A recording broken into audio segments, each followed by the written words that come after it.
Hey guys, going to do a quick rundown of the Eberlestock Bravo. This is their newest bino harness, and the main difference between this one, their Recon, and most other bino harnesses on the market is that it doesn't have magnets. So if you have a pacemaker or you don't like that magnetic feel, this will be a great option for you. So starting from the bottom, you now have laser cut molle underneath. I personally really like that. I like to mount a pistol underneath my bino harness when I'm in bear country, so having that molle under there is going to allow me to do that.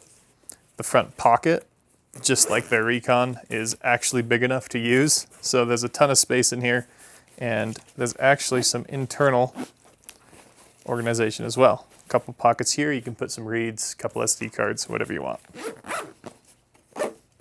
Side pockets are actually stretchy enough that you can get your fingers into them. They're not too tight. I appreciate that. And then you also have these points here and here where you can attach a rangefinder pouch or just another storage pouch. For the actual function of the bino harness, this is the most important part in my opinion. It is pretty dang quiet.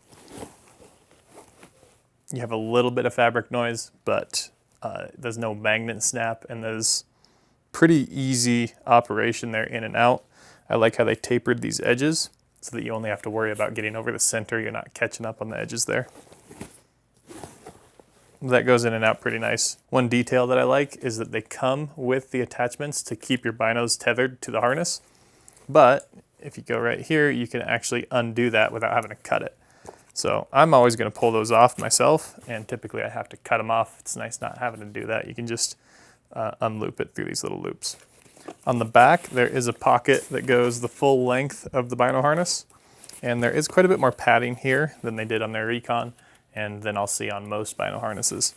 The shoulder straps also have a bit more padding. Now myself personally, I prefer as low profile a shoulder strap as possible because that padding is going to get compressed under my backpack strap, and my collarbone sticks out quite a bit. So I like to have, just a strap, but if you are going to have more than that, I think this is a pretty good compromise.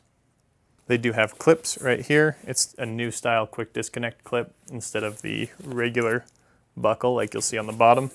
So you just push in and you can slide that clip out. Typically I don't find myself unclipping the top ones anyways, so I think that's a good move. You also have a locking little tab here that allows you to adjust your length. On the back panel you do have more laser cut molle, and that's going to keep it nice and breathable there. Then along the sides you just have a standard little buckle. The last thing I forgot to mention is that you can set the tension of the lid by pulling down on these elastic straps, pulling this back and velcroing those behind it. So that's a cool feature. Over time, if that elastic does start to wear, you can tighten it up. I've been super happy with the Eberlestock Recon that I've been using this season. I do prefer a magnetic closure over the tension, but if you don't like the magnets, this is a fantastic option. And they made a couple good upgrades to it that are going to be useful.